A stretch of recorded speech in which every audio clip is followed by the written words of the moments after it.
Три блюда из баклажанов, три совершенно разных вкуса. Баба гануш, мелитзана салата и ливанский мутабаль. Необычные и вкусные закуски, которые точно стоит попробовать. А если вы любите баклажаны, эти рецепты обязательно стоит сохранить. Готовить будем, как всегда, в аэрогриле. Начнем с мелитзана салаты, блюдо греческой кухни.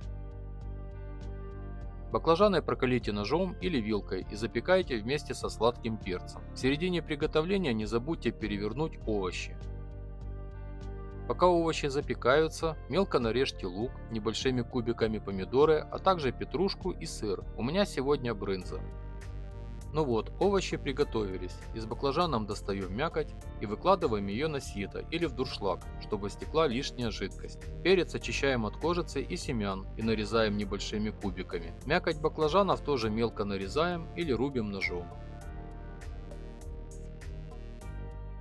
Добавляем к баклажанам чеснок и столовую ложку винного уксуса. Если винного уксуса нет, его можно заменить лимонным соком. Затем добавляем оливковое или обычное растительное масло и соль.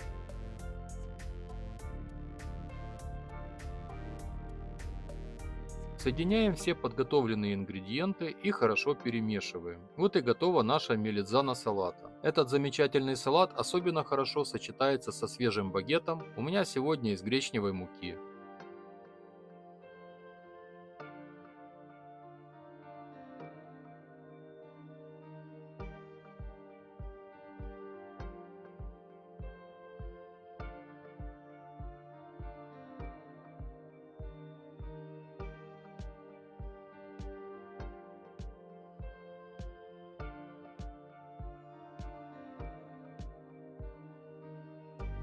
Переходим ко второму рецепту. Это блюдо ливантийской кухни баба гануш. Считается, что оно происходит из региона Сирии, а сегодня его готовят во многих странах Ближнего Востока. Баклажаны подготавливаем точно так же, как в предыдущем рецепте. Прокалываем, запекаем, достаем мякоть и мелко рубим ее ножом. Для баба гануша нам понадобится кунжутная паста, тахини. Здесь есть два варианта. Купить готовую пасту или приготовить ее самостоятельно. Я всегда предпочитаю второй вариант. Для тахини нам понадобится светлый кунжут. Хорошо разогрейте сковороду на небольшом огне. Я использую чугунную сковороду, и на ней кунжут обжаривается очень быстро, буквально за минуту-полторы. Высыпайте кунжут на сухую сковороду и постоянно помешивайте, пока не появится яркий ореховый аромат и легкий золотистый цвет. Здесь важно не дать кунжуту подгореть, поэтому от плиты лучше не отходить ни на шаг. Я обжариваю кунжут небольшими порциями, так за ним гораздо легче следить. Готовый кунжут пересыпаем в мисочку и даем остыть. Вот так выглядит правильный обжаренный кунжут. Теперь измельчите его в кофемолке или любым другим удобным способом. Здесь есть один важный момент. Свежеприготовленная кунжутная паста может иметь легкую горчинку. Это нормально. Главное, чтобы у нее был приятный ореховый вкус и аромат. В измельченный кунжут добавляем кунжутное, оливковое или любое растительное масло без запаха. Примерно из расчета 50 граммов кунжута на 2-2,5 столовые ложки масла.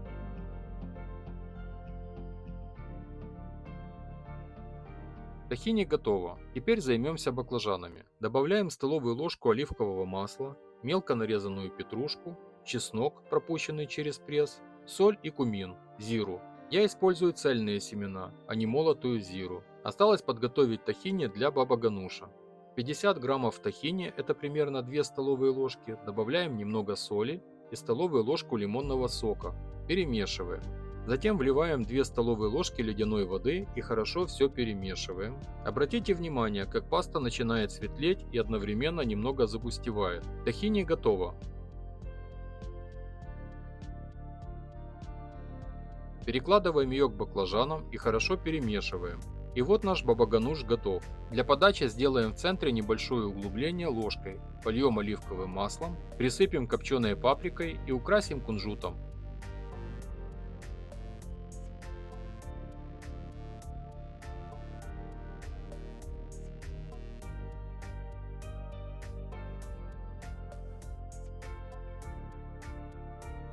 Ну а теперь последнее блюдо и одно из моих любимых.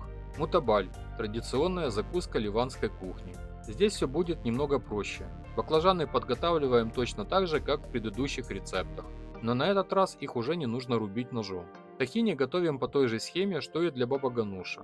В чашу блендера отправляем мякоть баклажанов, кунжутную пасту, чеснок, пропущенный через пресс, соль и 2 столовые ложки сметаны или густого греческого йогурта. Измельчаем все до однородной нежной консистенции. И вот наш мутабаль готов. Перекладываем его в красивую посуду, поливаем оливковым маслом, присыпаем копченой паприкой и украшаем кунжутом. И вот теперь у нас получились 3 совершенно разных блюда из одного и того же овоща. Все 3 закуски отлично подходят к свежему хлебу, лепешкам или просто как самостоятельная закуска. Если вам понравился такой формат с несколькими рецептами из одного продукта, поддержите видео лайком и подписывайтесь на канал. Готовьте с удовольствием, пробуйте новые вкусы и обязательно делитесь своими впечатлениями в комментариях. Приятного аппетита и до встречи в следующем видео.